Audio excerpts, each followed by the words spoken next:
Looking at another one again. Another one again. We're coming from a World Cup where fans didn't like the way.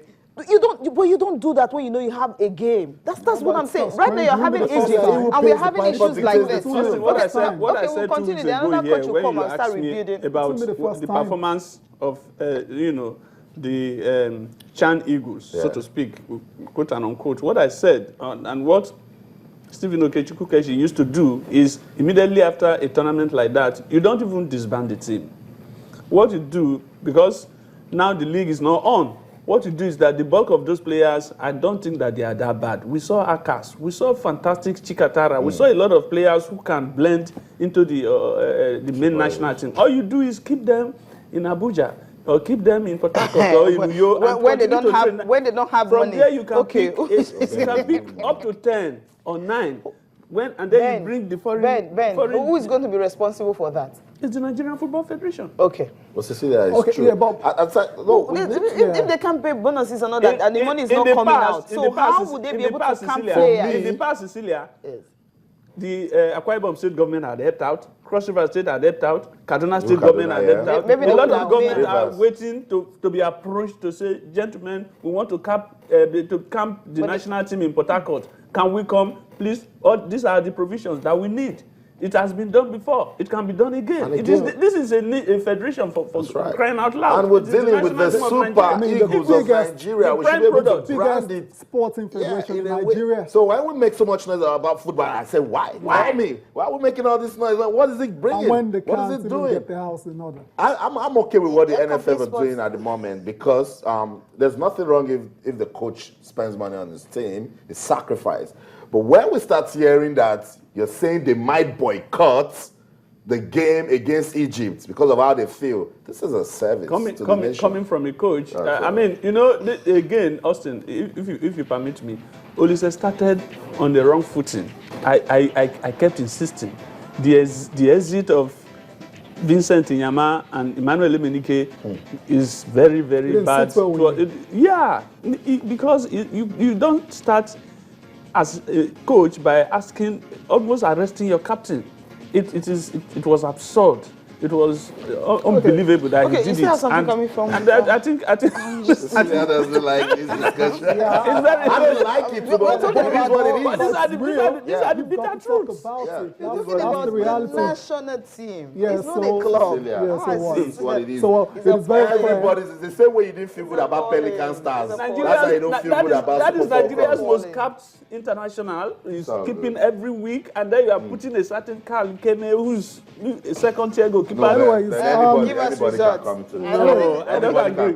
Anybody cannot come in. Well.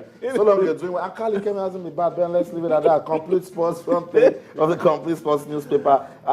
Very important we get Ben to talk about this one. Eagles move up in FIFA rankings. Now 63rd best in the world and 12th in Africa. Egypt also rises 3 places in new rankings. Nigeria now 63rd in the world and 12th in Africa. Is that a reflection of our football? It's very sad that we are even saying that we are rising up. 63rd? We should be crying because this is a country. This is a country that in 1994 they were the 5th best playing nation in the world. Now, only last year we were 34. Under Stephen Keshi, we were 34, 33, 35, the least. Now we are 63rd and we are celebrating. Come on. We moved up. That's what is important. No, that is not moving up for me. There's nothing to celebrate. Yes. If you see Sports Day, you will see that story is not. We hid it somewhere because it didn't make sense to me that we should be celebrating a nation that is supposed to be. Only 4 years ago we were African champions and we are celebrating 63rd. Come on. Yeah, absolutely. The fortunes of the Super Eagles on the right. I don't agree that we should celebrate it. I don't agree. Okay. That's the end. Okay, on the lighter note, I think there's one. Why would Wenger says no more speaking of Spanish in the club? Because there's this headline here, say ahead of Barcelona clash, Wenger bans Spanish language. Look, you need to get your players ready in every way. Particularly when you are reading that they are beating a team 6. As a Wenger is a Frenchman and they are playing against the Spanish side. They are from England, and they are a London side. So he wants everybody to concentrate. Let's speak our language. Let's not speak Spanish, because if you check that, there are a couple of players who are either from Spanish-speaking countries or Spain itself. Sanchez. So what he's trying to do is, can we just speak in only English and French, so that they don't understand what we are saying, even on the pitch? Because Austin, if you have watched football, I know you play football very well. There's a lot of communication on the pitch, even when you are playing. Codes. Very good communication, and players are shouting. If the cameras and the crowd is taken out, if you see the noise that goes on the pitch among players, you know that there's a lot of communication. Even in the Rangers days, that's what they call on football. Even at the World Cup. I don't want to. I won't call his name, but I told you, put that for here. Super Eagles player. It works. A Nigerian player will tell me he's an Igbo boy. Another Igbo boy is carrying the ball. He says, Nyemoso. That means, give me. I've got Nyemoso. That's fantastic. That's really nice. Thank you. Where are we going from here, guys? Yeah, NBA, obviously. Yeah. Do we do NBA first, or do we talk about the games of this weekend? Okay, let's do that. Definitely. I'm looking at Manchester City and Leicester City. What's going to happen in that game? Looking at that. I look at Manchester United, Chelsea. Come on, those guys. We're looking for. We're talking about champions, right? Leicester, Man City. We are not looking at it. Leicester, Man City. Thank you. We're looking at champions. Leicester is a surprise pack. Thank you. Looking at Chelsea and mine. But before that, EPL award. Big things happening to these guys. Absolutely. Sergio Aguero, player of the month. Ronald Koeman, that's right, manager of the month. Well deserved. Aguero, five goals out of 4. Koeman actually did very well with Southampton as well too in the month in review. So I'm not surprised that they've actually won the awards. Definitely. And going back to that Leicester City, Man City game. Yeah. Anything that happens can define this league. I mean, it's the top of the table class. This is 3 points clear.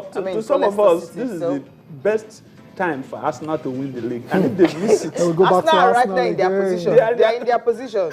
You know that. They still have a time. They have 5 points, behind the leaders, and there's still a lot of games to be played. That is why this game is the defining moment. Yes, we'll see how it pans out at the end of the weekend. Quickly to the NBA, and the resurgence for Kobe Bryant continues, and they actually won the game against the Pelicans. That's the New Orleans Pelicans. Kobe Bryant with 27 points in that particular one. But the main story of the NBA is